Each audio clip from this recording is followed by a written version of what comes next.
Hey guys, what's going on?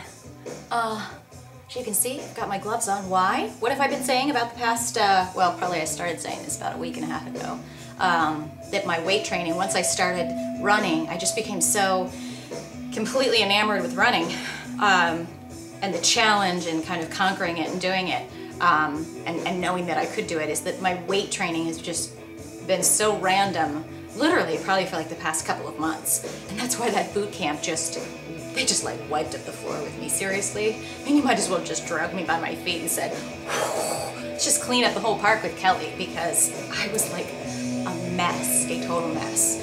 But it felt awesome. It felt awesome to be sore all last week, and just a reminder of like, hey, look what you haven't been doing. By the way, I know this looks odd, but I have like a workout long sleeve top on over a tank top, because at first I was gonna go running, and then I decided that I'm gonna go do my running later this evening, early this evening, and I wanted to do some high intensity, some HIIT. So I did Kathy's 30-30 HIIT workout, which is about, this looks bizarre, which was about 20 minutes. I'd say it might be a total of 30-minute workout, but I stop right after you do the HIIT portion, and then I go right into whatever weight training I'm going to do. At this time, I like doing cardio before weights. It works for me. I've done it flip-flop before at the gym when I'm working with my trainer. But you know, some people go, you maybe should do your cardio before your weights, and you won't have energy. I have energy. Okay, so we'll see.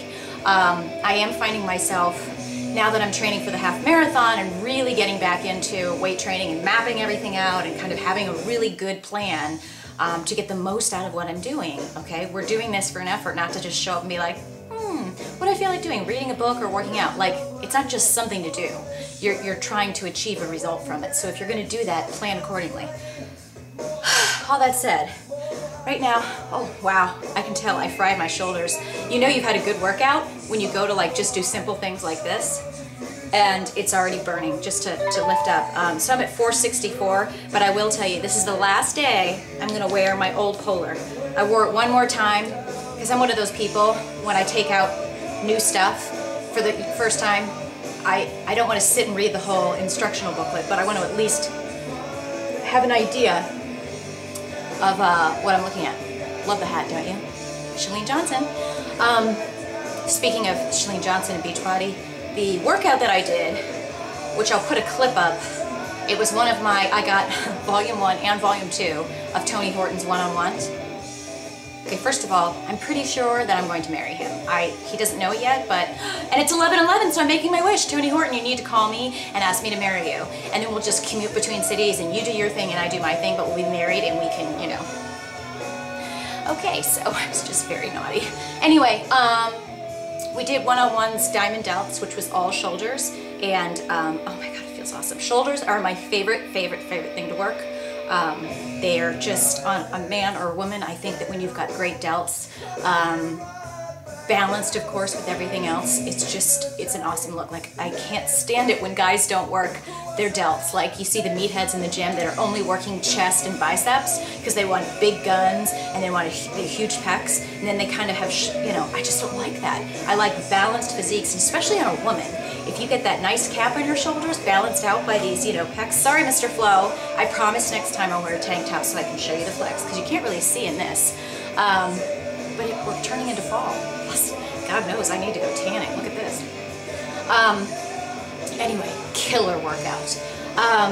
And I also, I'm going to be reading this. Oh, you guys, seriously? I'm so feeling my shoulders right now.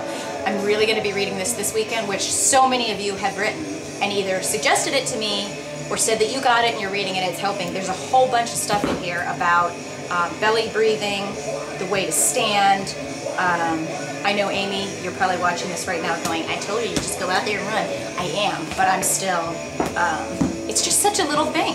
It's such a little thing with the breathing, and I know that once I get that out of the way, then I can just like enjoy the next 20 years of running, if I'm running for that long. I don't see why not. And then I got this too. This was written up, I think I probably saw this. No, maybe I saw it in one of my magazines that somebody wrote it up. But I think this is from those Spark people. Yeah, it is. from the founder of Spark People, which I didn't ever sign up. I really don't even know what Spark People is. I haven't looked into it. But I do know over the years, throughout my blogging experience, that I've run into other people that were on Spark People, or they had a Spark People webpage. So, you know, it's all about diet and fitness and exercise. And what this is a 28-day breakthrough plan for losing weight, getting fit, and transforming your life. The reason I got this is I remember looking at the reviews on Amazon, and the people that had written in their review, I think, had said it sounded like, you know, just a good, oh, it's not like, you know, some flash in the pan diet. It's just more about like an overall approach to eating. And incidentally, a lot of you guys have been writing me lately about Eat Stop Eat, asking if I'm still doing that, what my thoughts are on it. And to answer both of those questions, at present I'm not fasting, and the reason that I'm not is not because I don't believe in it, or I regret it, or I don't recommend it. That's not it at all. I think different people are going to use that for different purposes. For me, that's what I started doing the second quarter of this year. We just wrapped up the third quarter, but I was doing that, and it really helped me at that point kind of get a grasp on, you know, how to stay in tune with when my body's really hungry, as opposed to when I'm just like emotionally wanting food, or pissed off, or just bored. That might sound simple for some people, but a lot of us, you know, okay, I've just come from a place where I was training too hard, listening to too many people, getting just a totally psychotic mindset about dieting, and it was just, it was insane, and it was really kind of invading not only, you know, my life and my social life and my relationships, because people are like, Kelly, you're nuts, you're scared to eat anything. And then of course, it's not like I was getting thin by, you know, freaking out about eating anything and not having fun and not going out because I was too scared and blah blah blah. So doing that Eat Stop Eat thing, just, it really helped me get in touch with like what real hunger is for me. It helped me, I don't know, I don't know why, but it really helped me personally kind of deal with not labeling food as good or bad. It helped me realize that I can eat like a turkey sandwich on whole wheat bread and not freak out like that's some horrible thing. I mean, some of you might be reading this, if you're some of my new readers, going, are you crazy? But literally, if you traveled in that like fitness and figure competition area where some people, you can get a psycho mindset where it's like, you know, somebody can tell you that a raisin is bad for you. Or I remember the days in Body for Life when, you know, somebody would tell me, you can't have deli meat because deli meat has, you know, nitrates in it or sodium. And so then you're like, oh, so now my turkey's bad. And then you'd read something about milk, and then somebody would get on the milk, you know, in the dairy issue and say, dairy's bad. And then you start having soy, and then somebody will start yelling at you about soy and genetically modified soy. I mean, it had gotten to the point with me where I was listening to so many different voices out there. All of them probably have a definite point, but when you listen to too many things, there's not just one perfect solution. So all that blabbering for me to tell you that I did it. I was definitely doing the fasting on a regular basis for a while, and it helped me realize, you know, food is food. Eating good, healthy, real food is best. It also helped me get in touch with portion sizes, because frankly, right now, I can't eat the amounts of food that I used to at one sitting. You know, I used to be able to, when I wanted something really bad, like I could go and order a pizza and eat, you know, quite a lot of pizza. Not only with my dairy intolerance now, but also with just the physical size of my stomach. I can't eat large portions like I could anymore. And that goes to say that it's kind of helped me, because now, like if I'm out at a social event, say I'm out for a work event and there's, you know, only like bad food to eat, and that's kind of it's got to be my dinner. Like say, you know, I'm leaving the office and we're going to an event and there's only like, you know, pizza, or, you know what it's like. They're not gonna have like, well, sometimes they have vegetables. They're not gonna have like healthy snacks.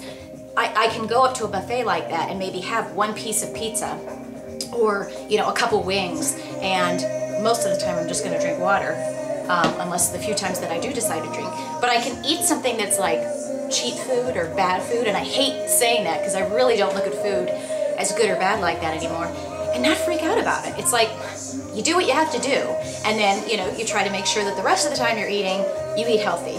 For me right now, my philosophy is definitely, it's changing a little bit again, because I do realize that now that I'm training for a half marathon, and with all the running I'm doing, I'm hungrier more. I can't be doing it's counterproductive for me to be doing fasting. I know this now, like I've done enough reading. For me, training like this, I'm adding a lot of training, I'm adding a lot of cardio with the running, and now I'm adding my weight training back in. You can't be eating as less as I was when I first started.